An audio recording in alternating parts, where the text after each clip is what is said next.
And welcome to week 13 of NUR 1000. First, we're going to review the week 12 assignment that went over comparable practice questions. Okay, for question 1, we're going to indicate the comparable like answer options and then pick the correct answer. The question said the nurse provides instructions to a client who's being discharged after undergoing a percutaneous renal biopsy. Which statement by the client indicates a need to reinforce instruction? So this student indicated that comparable answers were B, I should not work out at the gym for about 2 weeks, and C, I need to avoid strenuous lifting for about 2 weeks. And that's correct. Since I can only pick one answer and these two answers are similar, I'm going to eliminate those from my answer options. And they picked a correct answer of A fever is normal after this procedure. That is correct because this is a negative event query. Which statement by the client indicates the need to reinforce the instruction? So something's wrong. That makes A sort of an incorrect statement, making it the right answer. For our next question, a client has undergone cardiac catheterization. Let's see here, using the right femoral artery for access. The nurse determines that the client is experiencing a complication of the procedure if which finding is noted. This student put B and D, so a BP of 118/76, respirations of 18. Those I would link together, and there's actually another one. I would link A along with those two, so urine output of 40 mLs per hour. So for test taking purposes and real world purposes, we want to see urine output at 30 mLs per hour.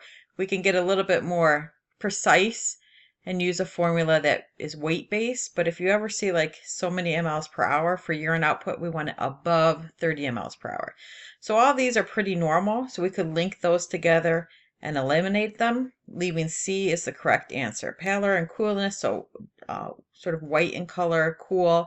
This is telling us we have a problem with perfusion.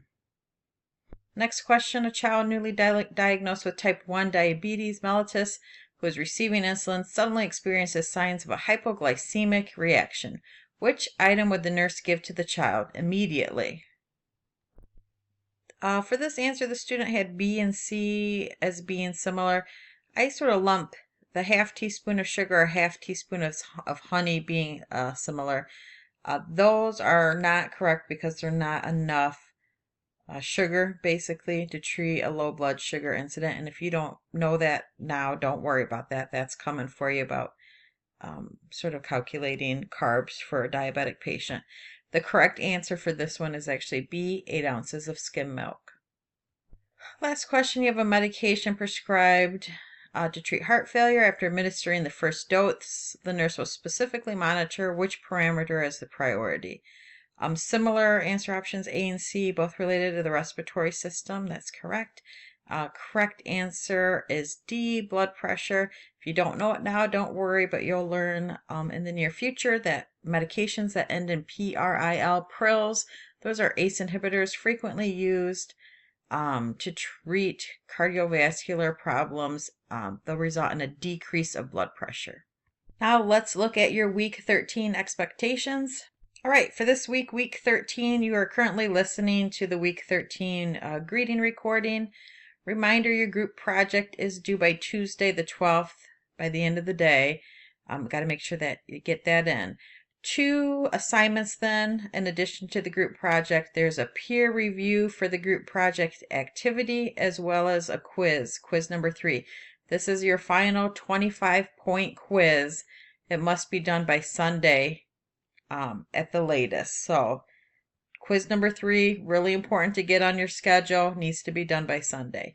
Let's look really quick at this peer review for group project activity. Okay, for this week's activity, you are going to rank the other students that are in your group regarding their participation in the group project. So just a reminder, the group project rubric states that the student must have completed equitably to the group project for full credit. This current assignment that you're doing here is worth 10 points. So I'm giving you 5 points towards a discussion board based on the work you did to create the group project, and then 5 points for this assignment as well. So a total of 10 points. The discussion board and assignment points sort of lumped together here.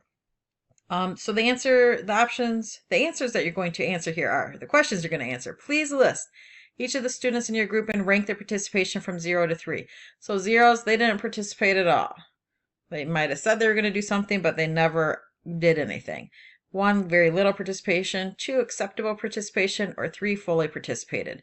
Then number 2, if there's anyone in your group that sort of went above and beyond to be a leader in the group, please specify that person's name. Finally, 3, any additional comments. So if you gave somebody a 0, they didn't participate, and you wanted to write about it, you could. If you felt that you yourself didn't contribute like you should have in your group, you could write about it there as well. And that's really it for week 13, a little bit lighter since you were working on your group projects. Reach out if you have any questions. Have a good week.